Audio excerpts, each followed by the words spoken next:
Halo semuanya, kembali lagi dengan saya Coach Gavi dan Dr. Angie di Empire Fit Talk.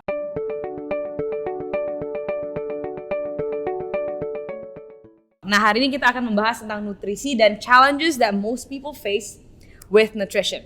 Nah, saya mau nanya Dr. Angie nih, apa sih challenges yang kita lihat dari klien-klien kita nih kalau di gym atau member-member? Kebanyakan tuh kita nggak tahu makan apa, berapa banyak yang ngasih mereka makan, terus pola makannya juga nggak teratur, kadang pagi makan, kadang nggak makan, kadang siang makan, kadang nggak makan, terus ada yang takut makan juga, itu punya pengalaman sebelumnya, ada juga yang overeating, ada juga yang merasa bersalah kalau makan, jadi mereka merasa kayak takut gendut atau takut gimana kalau makan terlalu banyak, dan juga dia nggak tahu bedanya lapar sama craving itu apa. Nah, ini kan kita sekarang juga ada online nutrition program nih. Ya, ini kan klien-klien ini kirimin makanan ke kita ya. Ada nggak sih foto-foto yang lucu atau yang agak aneh lah yang Dr. Angie pernah ngeliat gitu di food photos itu? Kemungkinan kan yang nonton ini juga punya the same food habits gitu kan? Sebenarnya mungkin aneh buat kita karena kita kan pengaruh balance diet ya, pagi, breakfast, lunch, dinner gitu kan. Cuma buat mereka mungkin nggak aneh karena mereka tuh biasa makan kayak begitu. Ada yang mungkin breakfast cuma coffee aja, nanti baru kayak lunch baru makan nasi. Terus dinnernya mungkin karena mereka afraid to eat jadi nggak mau makan nih. Cuman makannya mungkin kayak kue atau cookies aja gitu misalnya. Sugar semua ya? Sugar, banyak sih yang kayak gitu. Oke. Ada pertanyaan lagi. Ada nggak klien yang bener-bener kekurangan protein lah? Sering banget nggak dilihat kayak gitu? Klien yang kurang protein sering sih, karena normalnya emang kita aja makan pasti kurang banget proteinnya kan. Untuk mencapai 1 gram per kilogram body weight itu kurang banget.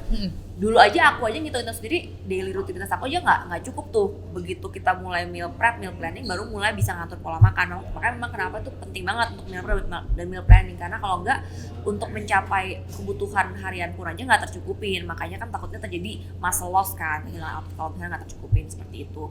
Ada yang cuma makannya kadang-kadang kue aja, karena menurut dia kalau dia punya kalori sekian, jadi gini, bukan based on compositionnya, tapi based on kalorinya. Misalnya dia punya kalori targetnya 1000 nih sehari, ya udah yang penting 1000 mau dia makan, ini apa enak kue, ada kue nggak ada proteinnya kayak gitu. Jadi sebenarnya kan harusnya kan balance kan, proteinnya ada, carbsnya ada, fatnya juga ada gitu. Jadi banyak orang tuh mungkin nggak tahu komposisi yang benar gitu, berapa banyak masing-masing. Oke. Berarti tadi yang Dr. Angie ngomong kan orang tuh cuma nargetin kalorinya kan, makan berapa banyak, tapi komposisinya itu mereka nggak pikir protein, karbo, fatsnya berapa kan. Nah ini kan banyak banget nih orang, kita perlu edukasi tentang protein, carbs, and fat. Mereka nggak tahu harus makan apa, sumbernya dari mana, dan berapa banyak juga. Nah apakah Dr. Angie ada saran untuk kita dapat karbonya dari mana, proteinnya dari mana, fatsnya dari mana, untuk kayak klien-klien ini atau pemirsa yang lagi nonton biar nggak bingung, biar ada gambaran sedikit. Nah jadi sebenarnya kalau diet itu kan benar-benar personalized banget, tiap orang kan beda-beda, karena kayak orang 50 kilo dengan 100 kilo pasti kebutuhannya beda-beda. Jadi nggak boleh tuh disamaratakan, jadi makannya si A sama si B itu berapa banyak tuh nggak boleh disamaratakan. Tapi untuk pilihannya kita mesti pilih yang benar-benar oke buat tubuh kita. Misalnya kalau karbohidrat kan ada 2 macam, ada kompleks sama simple. Nah kalau simple itu kenapa disebut simple, karena begitu masuk tuh langsung diserap, gampang banget dipakai buat tubuh. Nah contohnya tuh yang gampang banget tuh yang high sugar, misalnya buah-buahan yang manis-manis. Ada juga misalnya kayak cookies, kue-kue, terus apalagi ya coklat, itu gampang diserap. Minuman manis, soda tuh minum high sugar banget. Boleh nggak diminum? Ya boleh, tapi harus ada penempatan waktunya juga. Misalnya kalau kita mau workout nih, kita minum yang high sugar supaya nambah energi kita. Cuman kalau kita nggak workout, nggak ngapa-ngapain, minuman yang high sugar, yang high simple carb, akibatnya cuma jadi cepet banget masuk ke tubuh, jadi cepet banget ke bentuk energi dong. Jadinya malah jadi penumpukan lemak di dalam tubuh karena berlebihan. Terus yang kedua ada kompleks. Kenapa ini kita sarankan untuk karbohidrat? Kenapa disebut kompleks? Karena dia butuh enzim buat pencernaannya. Jadi masuk, dicerna dulu, dipakai buat tubuh, jadi dia lebih lama memberikan efek kenyang juga buat tubuh kita. Contohnya apa? Contohnya nasi merah, nasi coklat, ada juga kentang, ubi kayak gitu. Ada juga sebenarnya kalau misalnya berat protein pun mengandung carbs juga, kayak kacang hijau, terus quinoa, macam itu juga ada carbs juga, perlu dipakai juga sebagai sumber karbohidrat gitu. Kalau protein banyak juga nih, ada yang plant based, ada yang animal based. Kalau plant based itu kan tahu, tempe yang kita tahu ya, kacang-kacangan, kacang hijau, kacang merah itu plant based. Ada juga kalau yang animal based itu ya daging-dagingan, daging ayam, sapi, ikan, seafood dan lain-lain gitu. Oke. Lumayan jelas ya kita dapat sumber karbohidrat dari mana, sumber protein dari mana. Oh, yang fats itu maybe kayak dark chocolate, avocado, yang healthy fats ya, salmon, more of that. Nah, kalau orang-orang udah tahu nih dapat sumbernya dari mana, berapa banyak sih yang kita harus makan? Kayak untuk perempuan, untuk men, kan kita bisa pakai hand portioning. Boleh diperjelas lagi? Oke.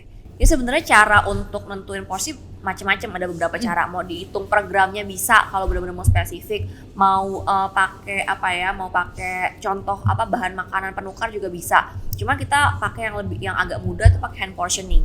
Jadi kalau misalnya kalau untuk karbo kita pakainya 1 hand cup gini. Cup hand. Ya, segini lah kurang lebih setiap kali makan. Nah, kemudian kalau untuk protein 1 palm size segini. Hitungannya. Terus kalau fat 1 jempol, 1 thumb size kayak gini. Nah, idealnya tergantung nih tujuannya apa. Ada yang mau lose fat kah, ada yang mau on gaining muscle atau mau apa. Rata-rata sih kebutuhannya kalau cewek 50 kg 4 sampai 5 palm size protein. Untuk protein, oke. Cuma nanti kita bisa adjust lagi tergantung kebutuhan dia per kilogram berat badannya. Nah, kalau carb kira-kira 3 sampai 4 lah, 4 hand cup. Lumayan banyak ya? Lumayan sebenarnya. Nasi segitu. Terus kalau fat ini palingnya 3 thumb size. Kalau jempol aku sekitar 5 mili lah, 1 sendok teh ya, kurang lebih sekali makan gitu. Kalau untuk hand portioning, kalau laki-laki lebih besar lagi. Kadang-kadang laki-laki boleh 1 sampai 2 untuk carbsnya segini ya. Kalau untuk proteinnya kadang-kadang 1 sampai 2 juga. Nah, kalau dia mau building muscle lebih banyak lagi dibutuhkan proteinnya. Lebih banyak lagi. Lebih banyak. Oh, jangan lupa kalau yang plant based itu lebih banyak dibandingkan animal based kebutuhannya. Karena yang kandungannya lebih sedikit untuk proteinnya. Oke. Jadi sebenarnya tips-tips kayak hand portioning ini kita bisa pakai untuk pas kita keluar mau makan gitu kan. Misalnya kita mau makan ke Japanese restaurant. Jadi kita tahu palm size-nya segini, nasinya segini. Kalau ke restoran Padang gitu misalnya susah lah ya. Soalnya saus-sausnya udah lebih dari 1 thumb size fats. Jadi kalau misalnya kalian nggak mau overeating on like fatty foods, probably reduce the amount of times you go out at a restaurant lah ya. Jadi agak balance sedikit. Terus aku juga sering dengar tuh people overeat on carbs. Gitu kan, people overeat on carbs is because kayak tadi carbo simplex tuh lebih gampang dicerna terus lebih cepat kenyangnya, lebih cepat laparnya. Iya. Jadi kok karbonya ya candy bars atau something sugary all the time ya kalian pasti ngerasa kecepat laparnya. Setelah itu kita mau ngomong tentang jadi kan banyak tuh klien-klien yang punya masalah macam-macam nih. Ada yang takut makan, ada yang takut makan tuh kayak misalnya nanti kalau makannya banyak takutnya gemuk. Padahal dia olahraga juga. Jadi terus ada juga yang ngerasa bersalah nih tiap kali makan. Mungkin Coach Gavi ada punya cerita atau mungkin pengalaman pribadi nih mengenai kondisi seperti itu. Takut makan ya. Yeah. Food anxiety, food fears, takut gendut, food guilt. Basically what I experienced probably pas aku kuliah lah ya, aku takut makan karena dulu tuh sebagai atlet tuh kita nggak boleh, look big gitu. Jadi dulu aku tuh mulai banget tuh diligent weighing my food, pakai FitnessPal terus, tapi akhirnya jadi aku terlalu obsesif. Sebenarnya tuh counting calories is okay, tapi kalau kalian dipantau dengan coaches dan nutritionist itu bisa nggak terlalu eksesif, jadi kalian nggak terlalu mikirin tentang kalori. Soalnya dulu tuh aku mikirnya, okay, aku harus burn a lot of calories so I can eat my food. So I have to work out twice a day so I can eat my dessert. I have to burn off the dessert that I had. Jadi aku waktu itu ke restoran, abis itu aku naik treadmill sejam. Karena itu nggak balance ya. Jadi waktu itu phase-nya agak lama sih, that 1 year aku ada phase seperti itu. Makannya 1.200 kalori, exercise berlebihan, berat badanku nyampe 46 kilo. Sekarang 53 kilo, jadi naik 7 kilo, which I am fine with because I can lift damn weights. Jadi pas di phase itu metabolismeku tuh sangat turun sih. Jadi mau lift weights, mau build muscle aja susah banget. And it took me quite a while to say that, oh, I'm actually okay with eating more food. With eating more food, I use this food as fuel gitu. Jadi aku pakai makanan ini untuk supaya trainingku lebih maksimal, supaya bisa lebih kuat, supaya build muscle. And it took 2 years by myself to be okay with gaining weight gitu. Jadi kalau kalian yang ada face atau sekali lagi mengalami restrictive dieting atau takut gaining weight is okay. Seriously, if you gain in muscle mass, bro, you look lean AF, ladies or gents, right? Yeah. So that was me before, Doc. I don't know if you had that phase, but gitu. Oh, so that was my phase of food guilt. I hope if you guys have any problems with this, I mean, just contact our admin or just comment down below so we can help you guys right out. Nah, juga ada banyak orang susah membedakan rasa lapar dan rasa craving. Jadi mereka kira, oh aku craving banyak banget nih. Tapi mereka nggak tahu itu sebenarnya rasa lapar. Do you have any tips to help people see the difference between I need food and I want food? Nah, jadi sebenarnya kan kalau rasa lapar tuh kan kayak fisiologis kan. Maksudnya emang orang butuh makan gitu kan. Tapi harus tanda-tandanya nih, tanda-tandanya kayak gimana? Misalnya perutnya mulai bunyi, terus kayak kepala mungkin agak pusing, terus kayak nggak bisa nggak konsentrasi gitu. Terus yang paling sering perut sih mulai ada suara-suara, mulai geruduk-geruduk, itu udah mulai tuh lapar. Sama craving tuh bedanya, kalau craving itu kepengen tapi sebenarnya nggak butuh-butuh banget badan kita. Misalnya kalau cewek pasti pakai PMS tuh pengen ini, pengen itu, pengen ini, pengen itu kan. Cuma sebenarnya baru saya makan gitu. Setelah makan beberapa banyak langsung begah. Tapi kan kita mesti nggak boleh sampai ekstrim craving makan segala macam. Kan kita mesti bedain. Oh ini yang penting tahu dulu nih kita lagi fase apa nih, craving atau memang kita lagi lapar beneran. Nah setelah ada tanda-tandanya kalau emang bener-bener perutnya bunyi selamanya memang lapar. Tapi juga harus pilih makanannya bener juga, jangan pilih makanan yang high sugar. Karena kalau high sugar begitu makan dikit kenyang langsung lapar lagi. Nah akhirnya malah jadi kepengen lagi. Iya kepengen lagi karena dia bikin dia bikin curve gula darah itu kayak naik turun nggak, jadi nggak stabil, lama-lama kan bisa ganggu hormon insulin juga kan. Itu yang bisa resiko diabetes itu. Makanya memang mesti bener-bener diatur, bukan serta-merta kayak full clean eating banget, cuman harus mindful lah cara makan itu. Porsinya gitu. Oke. Jadi kayak kalau untuk ladies yang lagi craving nih saat PMS, I think the tips that I do is basically aku tuh mikir dulu ini sebenarnya cravingnya mau apa, and then you always have to acknowledge your craving because it's a normal thing to have gitu. Jadi kalau kamu craving PMS ya udah, misal kalau aku craving a lot of chocolate usually, and I will always give myself chocolate. If I restrict myself from chocolate, probably besoknya tuh if I see a chocolate cake, I'm gonna destroy that chocolate cake. Karena itu as you build the craving up itu makin besar kan. Makanya kita kalau di Empire kan kita ada 80% whole foods, 20% soul food. Kemungkinan pas craving maybe your soul food lebih banyak daripada whole foods ya, which is okay. Tapi kan itu cuma phase pas during PMS kan. Tapi setelah itu lebih you can manage it better. Jadi you guys don't see it as oh shiz, beep, sorry.